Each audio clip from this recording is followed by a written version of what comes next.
Hey YouTube, welcome back to another video here on our channel. Today we are going to be talking to you about how you can attack on post-patch FIFA 22.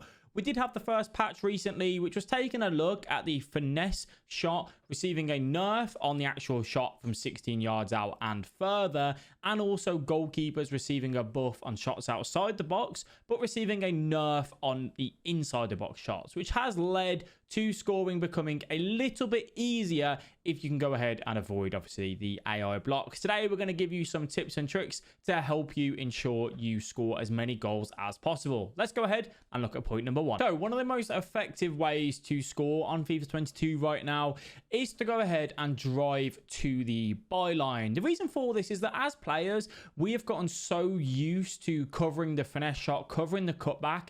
A lot of the times, the byline is completely free for you to drive to. You have a few options. You can go for the driven passes across, as you saw there, which is where you do a driven pass with R1X or RBA on Xbox. So you get into this sort of area. Now, when you get into this sort of area, the general advice that we're going to be looking at is to take one extra step than you normally would before you pass the ball, right? So you can see we get into a great position. If I try and pass it there, this defender is going to go ahead and intercept it. You do really need to make sure that you're waiting for the perfect time to lay that ball off. So if I just slow this down for you, you can see that I take that one extra step. The opponent anticipated me to come back into this area, which I didn't, and then bang, that makes it completely free for me to lay it off. You're either going to get the perfect position and you'll get a perfect angle to score a very simple shot, or your attacker will just run away from you and then you'll go, why did you do that? But that is part of attacking in FIFA 22. But trust me, driving the byline is such an easy and effective way for you to get more goals on FIFA 22. So again, Theo Hernandez, we go for a driven pass there, which really drills it across. One of the reasons why it's actually so good is sometimes you can get own goals from it as well, and that can obviously be a bonus for you. But go and use it. As I said, players are so guilty of expecting you to come back in that they just don't expect you to go for that pass across. A little bit of a bonus tip for you. Make sure that you press shoot early. If you don't, they will go and take a touch and then your chance will just completely be taken away from you. So again, completely driving the byline there, going all the way to the edge of the pitch, utilizing that space that we have. What am I doing here when I get there? I'm sprinting and then I'm just going to left stick dribble. You can see up here with the controller in the top right, we're not holding anything else. We're just completely left stick dribbling. This will take time. There'll be plenty of occasions where you will just run the ball completely out of play, but you'll get used to it. You'll get more comfortable with it the more times that you do it. All right. So go ahead and put the byline drives into your game and thank me later for them. Next up, we're going to go ahead and mention the low driven. Just to give it an honorable mention, it is still very effective post patch. Goalkeepers have received a nerf, which means that the shot across goal, the power shot, seems to be a lot more viable. But in these sort of tight areas, you can still use that low driven shot if you wanted to. What are we trying to do? We're just trying to keep the ball along the ground. You want to pay attention to the goalkeeper that you're up against.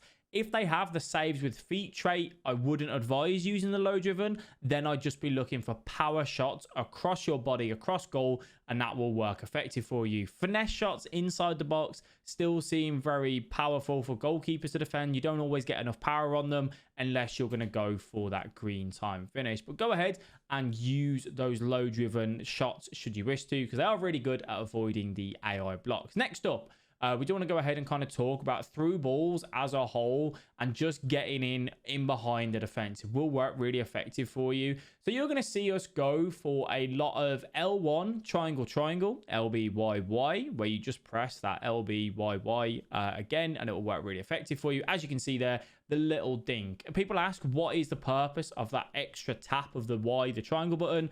We did a video on this back on FIFA 21. Technically in the commands, it doesn't do anything, but it just seems to give it more accuracy. You can see a low driven pass there, which I really encourage you to get into your game. We went from Coleman straight up to the Ben Yedder with that R1X, that RBA. The driven passes can help you get past the defensive line quick.